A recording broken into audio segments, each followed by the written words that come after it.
Thanks for listening to the Media People Podcast, lively and insightful chats with the people who power the media industry. I'm your host, Victor Genova. For more episodes, you can go to mediapeople.ca or subscribe wherever you get podcasts. Views expressed by participants are personal. Science argues that people are either left-brain or right-brain thinkers. Left-brain people are more likely to be analytical, while right-brain thinkers tend to be more creative. However, today's guest, Jordan Brooks, defies this thinking by straddling both sides of the spectrum. A native of Barrie, Ontario, music was one of Jordan's passions growing up. But upon graduating from university, he found himself in the world of AdTech. He's held roles at Adconian, Olive Media, and was one of the early employees at Cadreon's Canadian office. As a matter of fact, if you go through his LinkedIn profile, you'd think that he's completely a numbers guy. Jordan has taken all of the collective AdTech and data experience and founded CTRL-X, a cut-the-crap agency. But he hasn't stopped there. Indulging his creative side, Jordan recently launched CANNADA BRANDS, a brand new video production studio dedicated to telling the entrepreneurial stories of Canadian cannabis purveyors. CTRL-X is my AdTech, MarTech consultancy. Basically, because I did so much in data, I started to build relationships outside of that. I've done 16 DMP integrations. So it was kind of when I left my previous role, it was time to go out on my own. I felt I had enough experience, so I just started that, working with a bunch of technology companies, some brands, some just private organizations that were looking to monetize their data or commoditize it, if you will. CANNADA BRANDS is actually my newest project. It is a video production service or a video production company where we're essentially wanting to make mini document series on the cannabis business or the cannabis businesses, primarily starting with dispensaries now, letting them tell their stories. As many people know, the advertising rules and advertising and marketing rules around cannabis are fairly stringent, and they've been blocked out by the major players, like the Googles and the Facebooks and what have you. So I was just developing wanted to develop a product or a service to help that. I'd been consulting with Lift & Co. as part of CTRL-X for almost a year before COVID-19 hit, and it was obvious to me that the LPs were underserved in where they could market, and they had no channels to choose other than standard display. Everybody knows video is more impactful, so we wanted to create more videos. So it's essentially me, 100% of my time, and then 100% of my wife's support. This is an interesting story you've got there, Jordan. So it's very left brain, right brain. Because when I was doing my due diligence, getting the questions together, all I saw was really a lot of your data experience working at Adconian and so forth. So it's interesting to finally have a guest that's kind of mastered both sides of it. But before we go any further, I want to start from the beginning. Where are you from? Well, I was born in Huntsville, and I grew up in Barrie. So kind of, bedroom community. My mom commuted into Toronto for the better part of 20 years until we left. So you spent a lot of your time before you relocated in Toronto in small town Northern Ontario, I should say. Tell us a little bit about what life was like growing up in, say, both Huntsville and Barrie. So Huntsville, I wasn't there for. It was essentially, I think I was 5 or 6 months old. I drive past the hospital on the way to Algonquin Park, but that's really my only connection with Huntsville. Barrie, it was awesome. I was a bedroom city, so most of my friends, their parents either worked in manufacturing in the city or they commuted to Toronto as well. It was kind of booming at the time, right? Like I think there was 40,000 people when I was born, and there's probably 140,000 now. So I got to experience a lot of yes, there was small town shops, and yes, they have little cool festivals for the artsy side. But also, I remember when the Walmart went in, so it kind of got commercialized along the way, which was pretty great. I left Barrie thinking I would never go back. It's that standard smaller town story where people, the only time you see it is in the rearview mirror, and I had all intentions of moving to Toronto to figure out my career, and that's I've been here for 13 years now. And that's probably 3 years too long. So my wife and I are planning our escape out. We're actually going to leave the city in February. When you moved to Toronto, though, living in, like, say, small town Northern Ontario, and I know we really can't say that too much about Barrie because it's basically becoming the fastest growing suburb. Yep. Was there a bit of like culture shock? Honestly, yeah, it was. I'd never listened to country music so much as when I moved to Toronto. Really? Yeah, for some reason, it turned me right to classic rock. There's a great radio station, Rock 95 in Barrie, and so I when I first moved, my mom had bought a condo at Yonge and Davisville, and so I was living there. She didn't live there. She actually lived with her husband in another area of Toronto. And so I lived in the condo. Came back for the summer, and I remember kind of trying to acquaint myself with like Yonge Street and the grid of the city. And was walking around listening to like Toby Keith and such, trying to not be sad that I left Barrie, even though I wanted to leave. It was kind of strange. Speaking of music, though, you cite kind of three things as your hobbies growing up. One of them being music, cars, which you and I could talk about. Yeah. That could be a separate podcast altogether. And then skateboarding. Let's start first with music, though. What was it all country though? Because you mentioned that. No, not at all. So country was kind of like the guilty pleasure. I mean, it goes through ebbs and flows, right? Pop music or pop whatever's popular at the time. You had Garth Brooks and Alan Jackson when I was growing up. So when it was popular on a popular channel, if you will, that's true. I listened to that. But literally every kind of music. My dad's a huge music guy. I've grown up playing guitar. Oh, really? What kind of guitar? So I had a Squire, so a late Stratocaster or Telecaster. Telecaster. So I had that. Yeah, that was my dad's. We put a maple neck on it, and it was like the late '80s one before it was acquired by their subsidiary. That does kind of the cheaper version of the Squire. This was the kind of the American series Squire. So a beautiful guitar. My dad still has it. He actually collects guitars. He's got a Les Paul. He's got a couple other ones. They're works of art. Oh no, I completely agree. And so are cars. Absolutely. Talk to me. Like what poster did you have hanging on your wall growing up? Man, so I've been fairly steadfast on my Lamborghinis growing up. The Countach? Countach all the way to Diablo. Yes. I inherited those posters from my dad. We had like posters like Porsche 993 and stuff like that. And I was just always captivated by the machine. My grandfather had a bunch of amazing cars.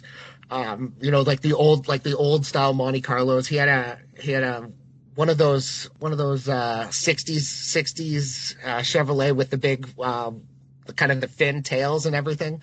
Like the Bel Air. Yeah, exactly. So with the big fins, and he had I said Monte Carlo. He had a couple other ones. Obviously, they escape me now when I'm being recorded. My dad had a '60s Mustang in high school. That'd be great to hold on to. Beautiful car, right? And he like a late '70s Trans Am, and the ones that kind of looked the same as the Camaro. They shared the same chassis and engine. Yeah, exactly. So he had one of those. It was red. He got it painted black. It was an awful color. I guess I can't send this podcast to him. So I was just always grew up around cars and liking cars. I like the mechanics. I like the machinery. I bought a 1989 5-liter GT when I was in high school. Oh, damn. Yeah, so the first or the last year before fuel injection of that body style, so that old boxy body style had the hatchback on it. It was the one you wanted, right? It was it also shared a body temporarily with the Mercury Capri, because we're talking about the ones that do not have the rounded headlights that are molded to the body. They're actually punched into the frame. Exactly. Yeah, I know what you're talking about. Yeah. So had that. I never actually drove it other than unlicensed around the block a couple times. But I was in Barrie, right? So it didn't matter. So I was fascinated by that. I'm still to this day a car guy. I still want a SRT8. I had a Charger RT when I was working at Olive. I had a Jeep JK the first year when it had 4 doors. I drive a Chrysler 300S now with the Beats by Dre system and everything. So you sound like a very loyal Fiat Chrysler guy. It's funny because I grew up kind of Mopar, right? Like my grandfather had a LeBaron, like that classic LeBaron with the vinyl on the roof and everything. And I know which one you're talking about. Yeah. My dad had a Chrysler Dynasty at that time too. So the one that if you bought it now, you could turn it into a lowrider, but at the time it kind of looked like a grocery getter. I don't know. I guess Mopar was just ingrained in me. And oddly enough, my wife's or my father-in-law is a Mopar guy too. Match made in heaven. That's right. Skateboarding. That's something I tried to get into in high school. Fell off. Couldn't get into it. Big skater yourself? Yeah, there was we spent a lot of time doing it. Was I good at it? Probably not. I had friends that skated a lot. Some of them still do. Some of them are professional snowboarders and crap like that now. So they're it was kind of ingrained. I'm not sure what it was. I think it was all because I was born in 1985. So if you look at 1995 to around 10, the skateboarding started to happen, and a lot of things happened with music. And I think the skateboarding culture and the music culture kind of grew in together. Plenty of times raiding construction sites around Barrie for wood for ramps and such like that. But I think it was more the group effect or the community and the spending time with your group of friends. I tried to keep up with the skater culture and I couldn't. I found out the hard way, and correct me if I'm wrong, but if you wore Airwalks, you were a poser, and real skaters wore Vans. And then I remember when Nike started to get into skateboarding culture and putting out shoes. And you might remember that they had that commercial where it was like, what if we treated other athletes the same way we treated skaters? And the skater culture at my high school was adamantly against Nike as well. It's like all of a sudden it legitimized Airwalk. Did you guys find that as well? Absolutely. So I had Airwalks. I had one pair of Airwalks, and then I switched to Vans right after that. So it's funny you say that. Oddly enough, it's been since my wife and I got married, I'm no longer allowed to go into a West 49 or a Vans store. Which is funny. That's all I would wear. Which is weird because Vans is making this cultural resurgence. Out of nowhere they're coming back. The amount of screenshots I've sent her from the Vans website is obscene. You cite your paternal grandfather and your maternal grandmother as being your biggest influences. Why them?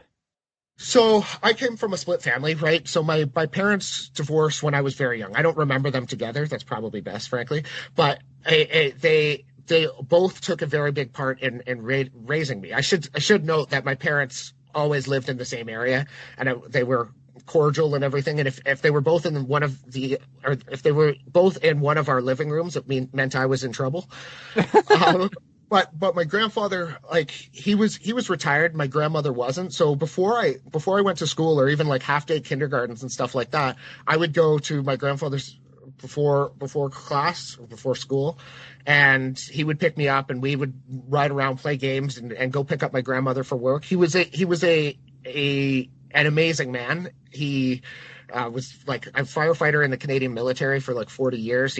He fought in World War II, and he just a lot of knowledge. He was the primary cook in his house, and he was the primary gardener in his house. Both things that I've attached onto. So for me, that old style gender roles never really came because I had him. To me, the guys cooked in the house. That's how I saw it.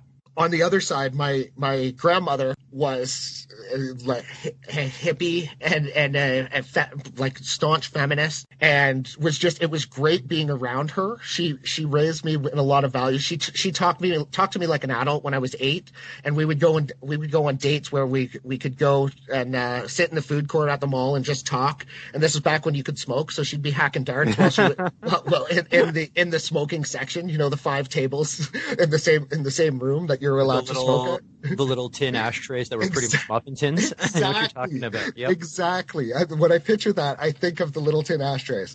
So, and she was just amazing to me. And coincidentally, those 2 grandparents lived maybe a 5-minute walk apart in Barrie. My mom and I moved in with my grandmother for 3 years. So from kindergarten to grade 3, I lived with her, and I was spending the mornings and the afternoons at my grandfather's house. So I had a ton of interaction with them. So they've molded me in a way that's almost indescribable because of that kind of the culmination or the way I grew up around them. What was your first job ever? So my first job, I ended up, there's a recycling plant in Barrie called Barrie Metals. Aptly named, I suppose. It gets to the point. Exactly. So and it was just a scrapyard basically. So they had scrapyard, and they melt down stuff, and they build extrusion and everything for, like, the girders and stuff like that. Almost said girdles, girders, and so the, like, high quality steel. So there was a lot of commercial side of it, but then there was a recycling aspect where people just, they bring in their old cars and they fill it with a bunch of crap and trade it in for money. I was 13 or 14 when I worked there. I lied and told them I was 16, and they bought it. Like I had facial hair in grade 4, so I could get away with a lot of stuff in that time just by looking older. No one asked to see a driver's license or any form of ID. Not that honestly, birth certificate. Nothing. It was crazy. I mean, I'm not really surprised knowing the people that run it. Like, it's a great job, don't get me wrong, but it was just like, okay, hustle, get in the door, right? Like, it was no nonsense. They'll tell you shortly if you're no longer employed. But it was my first job. Coincidentally, my second job was at McDonald's. So I went from making like $18, which I thought was crazy. Like, how can they only pay me $18? And I go to McDonald's, and it's when they had that student wage. I'm not sure if that's still a thing, where like $6.85 was minimum wage and $6.40 was student wage. I remember that. Yeah. I learned a hard lesson there at 14, and I think that probably drove me a lot. It gave me a lot of passion and kind of the work ethic, or at least taking pride in what you do. Especially when I went to McDonald's versus going from Barry Metals. I had to take pride in my job in order to move up. And in order to excel, it just had to be happy. Just choose happy. No, that's a great philosophy. Was McDonald's more of a high stress environment than Barry Metals? Honestly, no. So you found fast food more relaxing than Barry Metals. So yeah, at the same time, I worked with probably me and my 10 of my skater friends from public school all worked there at the same time. Okay. So we had a crew, right? Like, there was a bunch of us that worked there. We always had fun. We were always joking around, and I think that translated across the counter. I get mad when I go through drive-through or fast food place and I don't see them having fun and being teenagers, right? And I mean, we had the added advantages. All the managers at McDonald's were 19 to 21 at the one I worked at. So we were 16-year-olds. There was a liquor store across the street. Managers would buy us booze before our bush parties. Man, I do sound like I'm from the country. No, this is great. Look, people listening to this from suburbia like me are like, we totally missed out. Yeah, you definitely did. There's roads through the places we used to party. Yeah. Oh, God. What brought you to Trent University, and why study business? In high school, I was the double cohort year and the first one, right? So we were the competition with people that did OAC, and I was the grade 12 that was going in. So I pretty much applied everywhere, and I did get accepted from Trent the first time. But what landed me there was I went to Lakehead for my first year. I was 18, and I actually met. Lakehead's in North Bay, right? Thunder Bay. Thunder Bay. Sorry, Thunder Bay. Yeah. Further, yeah. So I went there. I was 18. Actually met one of my best friends, Grant Lariche, who people should know or will know. And after 4 months, I think both the school and I had decided that we should go our separate ways. So then, how do you frame it, like a negotiation? Yeah, it was a mutual depart, a mutual separation. Fact is, she just wasn't that into me. So I went from there, and I went back to Barrie. So I still had moved to Toronto at that point, and started working at a manufacturing job, as you do when you move back to Barrie. I kind of got stir crazy. I started managing a restaurant at the same time. I had always worked at like Eastside Mario's, and there's a chain called Moose Winooski's. I don't even know if it's a chain anymore. There used to be one in Mississauga, but now it's only Barrie, I believe. But always line cook. That cooking is another one of my passions. So I started to move into the restaurant industry, and it's a crazy industry to be in, especially right now, like with the COVID-19 impact. But from the restaurant industry, got really stir crazy and just decided to call Trent and be like, hey, can I come? I chose business because it seemed like the good thing to choose, like business isn't everything. And I think at my age group, that was kind of the popular choice, or with, say plus or minus 2 years. I would say there's probably a lot of people that went to business school because they thought that was a good idea. And I'm not bashing business school by all means, but hindsight's 20/20, right? Mm-hmm, I agree. I didn't fully enjoy myself. I did the courses that I had to and kind of went through it. I didn't find anything new.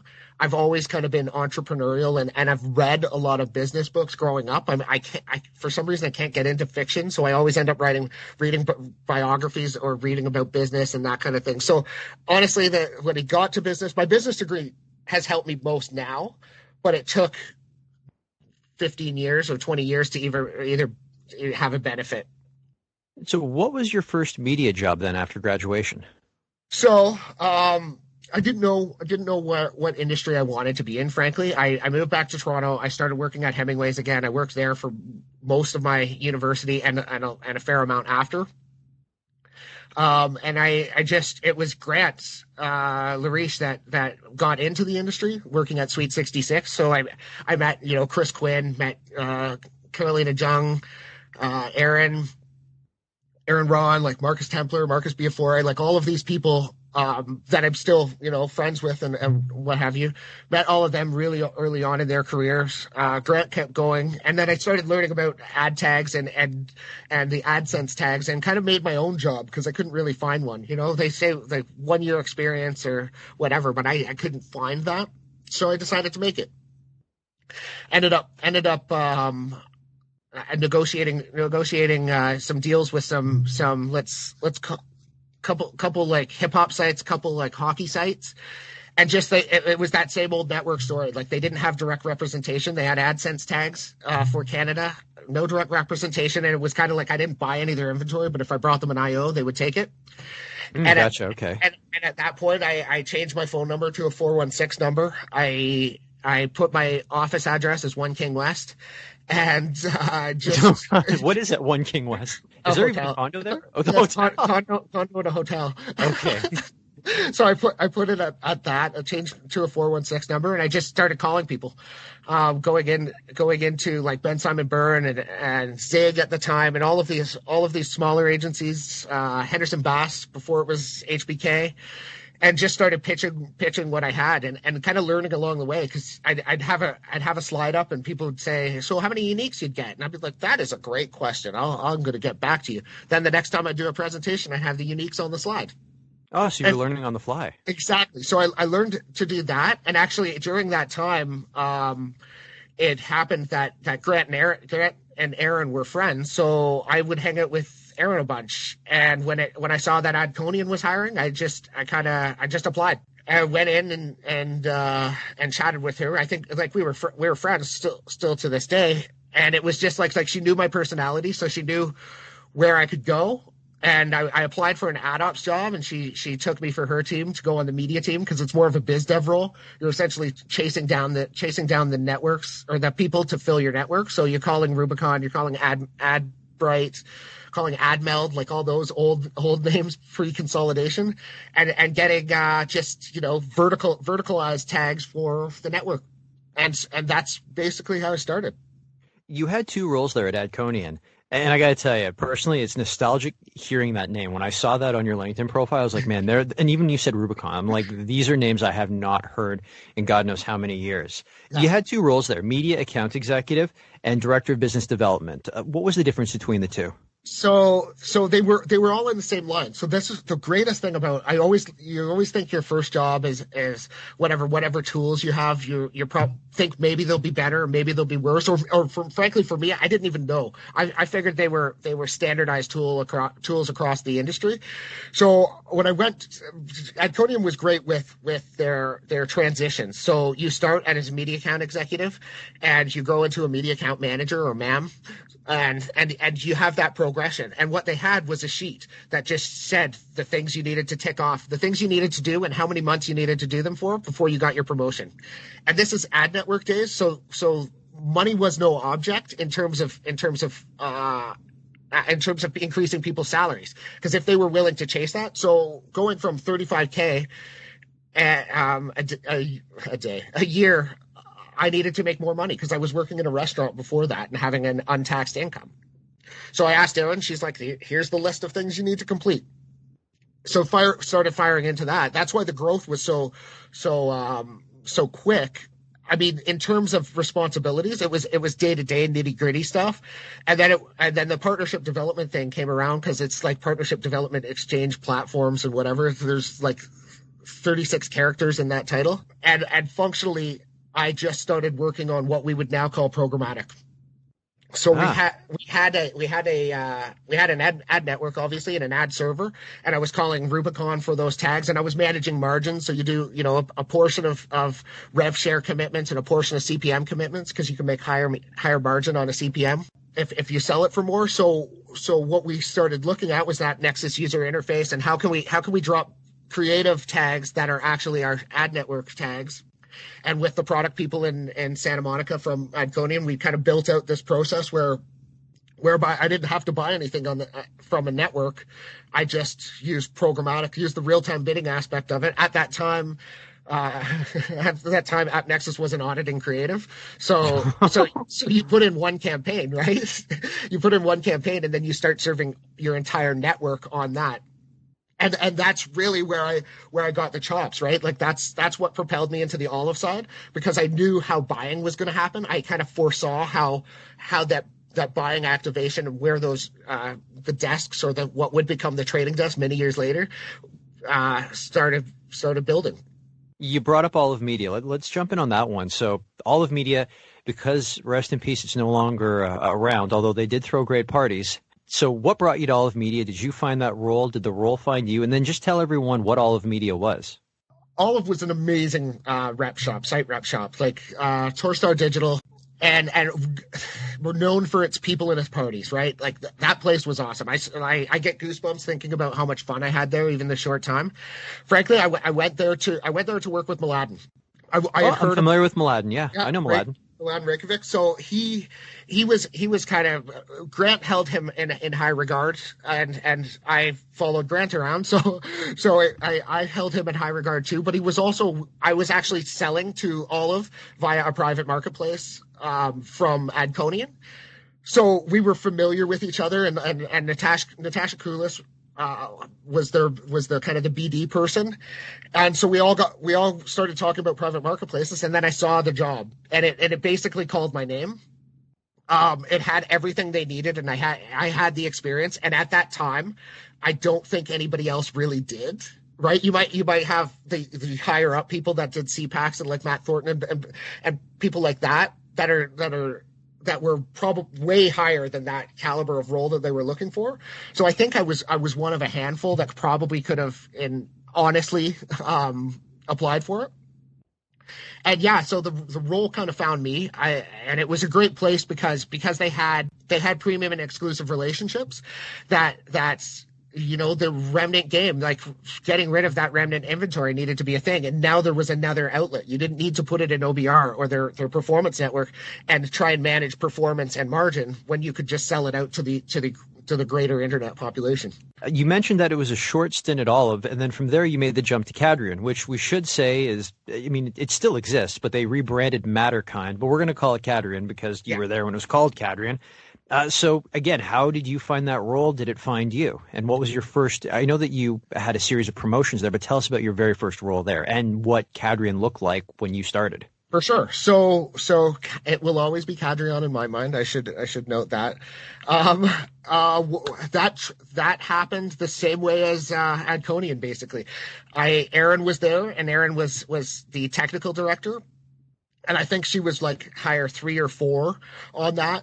And technical director was in charge of a lot of the data stuff, a lot of the proprietary technology, and just kind of the product management of that. And Erin, as Erin does, was doing the operation stuff. So they had kind of bandwidth to fill with Aaron moving to the director of operations role. So she called me and said, "Hey, you should be technical director." And that's basically what happened. I met them a couple times and started, I think, probably a couple weeks later. Like, it was a pretty quick turnaround.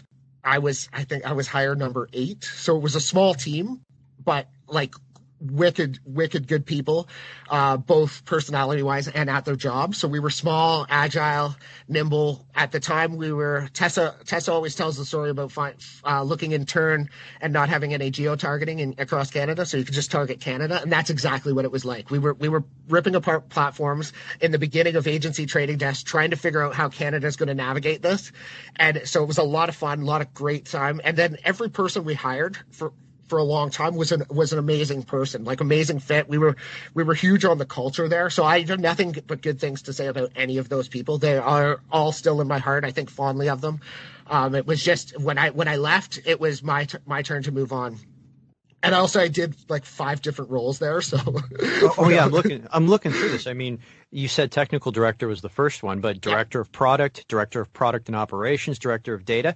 I mean, just give us kind of a quick summary of each one. Like director of product, you moved into that role. How did that differ from technical director? So technical director was kind of the lower level of that equation, right? So we didn't really have a product team, and at the time, Cadreon and the actual product team in the US didn't really want to give up control over product. So the only reason it was called a technical director was because of my fondness for dance and the fact that they didn't want to give the impression that there was product people outside of San Francisco.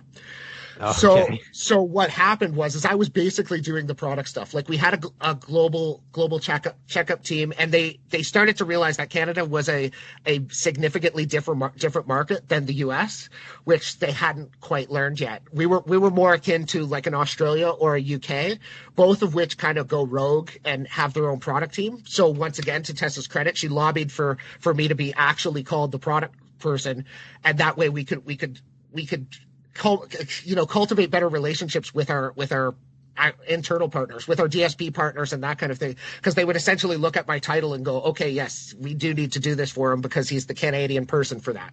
Adding the operations bit to that was a function of 2 things, really. I wasn't on the campaign management team, and none of them reported to me. And also Aaron had left to go to MediaCom. So at that time, picking up some of the ops role was beneficial in twofold. One, because I could do it, and there was a need for it, but also there was kind of the selling through was a lot easier when they're part of your team or people report to you, if that makes sense. I mean, a lot of people make sense. And credit to Cadreon, nobody kicks and screams when you ask them to do stuff, but just in terms of process generation and that kind of thing, it was significantly easier to rather than be just plugging in product here and there, to look at the whole operation organically and figure out what we need to do from a product side. And then director of data, because this sounds like quite the royal title. Yeah, so director of data happened after I was in 2015. I got married, and then I was in Agency Wars, and midway through Agency Wars, I actually moved over to Catalyst, which is, I think, now Group M Connect or something like that. I was only there for 3 months. I don't think I made a splash or anything, and it really just wasn't home for me. You kind of get that grass is always greener thing. And again, Tessa and I stayed close. Like, I was asking her advice throughout my time, because I was going there to open up their trade desk. And it was a lot different than IPG. Let me say that. So when I came back, it actually happened. It was a Wednesday. I texted Tessa, asked if we could have a chat. On Tuesday, Wednesday, we had to chat, and I was just like, I don't want to sound like I'm complaining. I don't want to, bitch and moan, but I think I'm ready to come home. And then she's like, you want to come back? And that happened on Wednesday. Then Thursday, I got my paperwork to come back, and Friday I resigned from Catalyst. Okay, you've been talking about Tessa quite a bit, so we should clarify that you were talking about Tessa Ollendorf, who is currently the managing director of Mighty Hive. Yes. Sorry, should have had that in. No worries. And if anyone's listening to this, we had Tessa on the podcast about a year and a half ago. She was episode, geez, she was episode 32. So if anyone's listening to this, go back and check out Tessa's story as well. We've got that. Yeah, you can see if mine lines up.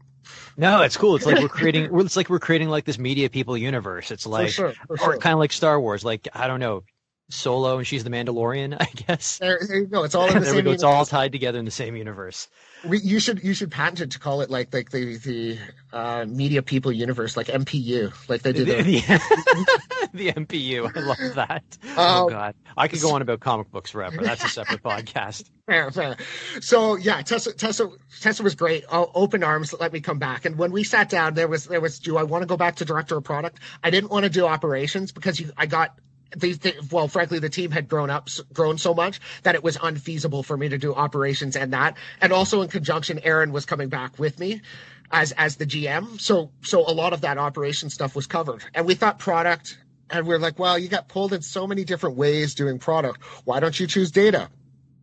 Well, same thing happened because, as we know, at that time, the data market and data landscape started to change drastically. So I should have just been product or product data. I think I was data and data strategy, or we kind of changed whenever as suited, and came back and really just started to dig in on new product creation from primarily from the use of data. And I think honestly, that's probably where they've pivoted with the Matterkind. Let's talk about your departure and your decision to go out on your own and start CTRL-X. Yep. Was that always kind of like stewing in the background? Like, how long and how much thought did you put into it before you finally said, I'm out, I'm going out on my own? Yeah. So and honestly, I'm while I don't think that much about astrology, I am an over emotional Pisces. And what was happening was I wasn't really happy at work, and I just kind of had some personal things going on, and I wasn't happy at work, and I took some time off from Cadreon, took like a month off at the beginning of the year, came back, started to do my job again. And I was like, a lot of the strategy started to change, right? Like Harvey Carroll left and Graham came in, and there was a movement in a direction that it's not that it was a bad direction by any means. There's no commentary from me on that, but it was a direction that I didn't see myself fit in. And I had learned over my time off that it was probably best to keep me happy, or I'll just become stir crazy and I'll do dumb shit, frankly. So I ended up I talked with some people within the Cadreon Cadreon people, and it seemed like it was probably a good idea if we separated. And again, not in bad terms, whatever, was hugs and kisses all around. And I left and went out on my own. I mean, when you sat down and you spoke to your wife about it, I mean, how did that go over? Because usually when someone wants to be entrepreneurial and they're going to leave the workforce and go on their own, you got to get the family's buy-in for that. So totally. If you don't mind, tell me a little bit about the conversation you had with her. Absolutely. So let's be honest. I am a margin manager and a biz dev kind of person. So I had work before I left. Let's say that. So I had a couple clients and a couple gigs that were through a variety of means, be they through like government grants and propelling. Like I was going down to St. Catharines to see the cattle guys and help them with their data management a couple days a week. So I'd covered my salary, and that was really that takes the difficult part out of the conversation, if you think about it, right? My wife was nothing more than supportive when it comes to going out on my own. She could see why. And she's been there from the beginning. My wife and I started dating a month after I started at Adconian, and she and I worked at Hemingway's together. So we had known each other, and then we started dating, and she knew me as this person that was making $35K and then was able to double that salary in the first year just by learning and all of that. And I'd kind of lost some of that fire in the last couple of years. You get cushy with the director title, right? So I ended up talking with her, and she wanted to see the passion come back and me go. She'd also seen the successes on the way and the business relationships I've made, and my network was fairly big and cultivated. And I've kind of developed my own personal brand that I think translated well in the industry. So it was kind of a no-brainer for me to try to be on my own. And it worked out well. You know, you make a couple mistakes at the beginning. Let's just say the January after I started CTRL-X was a very, very, very dry January in terms of contract work. So we as a family learned a lot, and she's been nothing but supportive since. What was the biggest challenge you had getting CTRL-X off the ground? Honestly, saying no to certain jobs, right? Like I did a lot of different things. I did a lot of ad ops. I did a lot of data curation and all of that stuff, and platform onboarding, be it SSP, DMP, DSP, any of the Ps. I did a lot of that stuff. And so people, when they found out I was on my own and I had my own consultancy and I was working on certain client work, they would ask me to do X, Y, and Z. And I started to do really in business, what you're supposed to do is the same thing and just more or less customize the rinse and repeat. So if you're onboarding a DMP, the documentation is essentially the same across all the platforms. And then you build out your documentation on top of that, and then you curate it to your client. But that's for DMPs, and that takes a long time. Once you start adding SSPs and all of that, I was doing, Mondays was I'm trafficking creative. Tuesdays was I'm onboarding a DMP.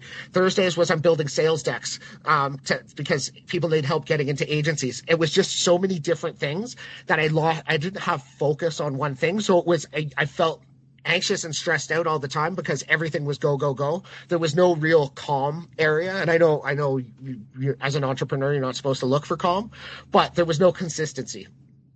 I think that's the key thing right there that you said, consistency. I'm not an entrepreneur at all. I mean, I do a light bit of consulting here and there, but it's not a full-time gig whatsoever. But I will say, though, that I found that just as a sales rep, places I've thrived at the most are those that kind of figure out what they want to do or what they do best, and they just stick to that. Totally. So you're not running with 100 different ideas. It's 3 or 4 pieces of collateral, 3 or 4 pieces of talking points, and then you just nail down who you think you should be going after, and then you just go full speed ahead. I completely concur with what you're saying. Totally. So let's also, we've been talking about the left side of your brain quite a bit, but you indulge the right side, even though growing up it seemed like you were quite the creative individual. Yep. Canada Brands, you told us about the problem you're trying to solve with it in the cannabis industry. Just kind of like, when did you decide to say go with the second company, even though you've been CTRL-X has been around for, would you say 2 years? 2 years, yeah. 2 years. Yeah. So yeah, where did it come around to say, let's start a second company? So it really was looking at the cannabis industry. So for the last, I think it was almost a year, I was helping Lyft & Co. Manage their ad ops and I rejigged their entire ad ops thing. I went into that because it was a client that was kind of consistent. They needed a lot of help, and so there was a lot of hours, and I was able to rely on them for the lion's share of what I needed to make, and then do some other little project based ones. But I wanted something that was recurring. So my monthly hours. And John Kamen was there, and I know him back from the Tourstar Digital days. So what I essentially approached him. He approached me saying, "We need Adam's help. Do you know somebody?" And I'm like, "Oh, I could do it." And I went in there, rejigged their ad server and all of that. And we had a lot of good ideas to move forward. And then COVID-19 hit. And if you don't know Lyft & Co., you can check them out. Go rate your favorite weed on it. But also the Lyft Expo is kind of one of the bigger cannabis expos in Canada, and COVID-19 hit, and you can imagine that's no longer profitable. So unfortunately, they had to lay off all of their staff. I've actually found out on my birthday that I no longer had a contract with them. No, geez, happy birthday! Yeah, really. But I was, we knew it was coming. John came and did me a service by continuing to have me updated as an outside contractor. He didn't have to do that, but he did. And what happened was I still made a lot of connections within the cannabis side of it, but I also looked at what was doing. Like Lyft could make a ton of money on just the digital ad stuff because cannabis clients have nowhere to advertise. And I'm talking like the big LPs, like the Canopy brands and the Aurora brands, and they all are buying the Afria brands. They are all buying, but they don't necessarily have. They've got a handful of places to go to. They can't do long tail network stuff. They can't do the YouTube bumpers. They can't do any of that cool stuff that we like everywhere else. And and I started thinking, my entire career has been based on there's a problem and I want to solve it and productize that problem and then move on. So I looked at what was going on, and everybody who was sending me creative was sending me video assets, but Lyft didn't have a video player, and I'm not sure where they were playing their videos. I'm not sure if Leafly or Weed Maps or any of those have it, but what they have, everybody's making the assets, building the assets, but there's nowhere to put it. There's the odd networks and that kind of thing, or private marketplace that accepts cannabis and all that, but there's nothing really productized on that side. And then I just started thinking video. Where are we going to go? Where are they going to put video in?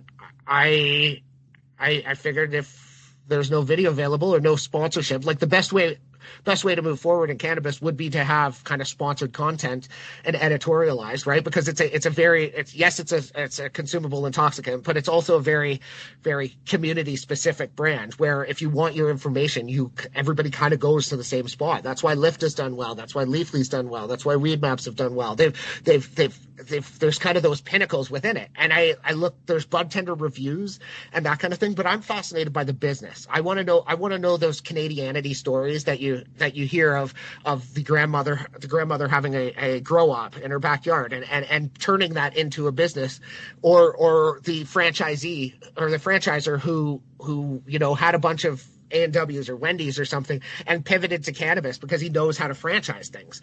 So I thought there was a lot of cool versions of that story. And I just wanted to do videos. So I've got a video coming out tomorrow that is my first business profile, and it's on Spirit Leaf Little Italy. So functionally, I sat down with the owner of it, and he told me how he got into cannabis, how he was the different moves he needed to make. He tells me about his staff. He tells me about their operations and tells me about what's hard in cannabis. And I thought that would be cool because it's, if you look at kind of like a B2B2C model.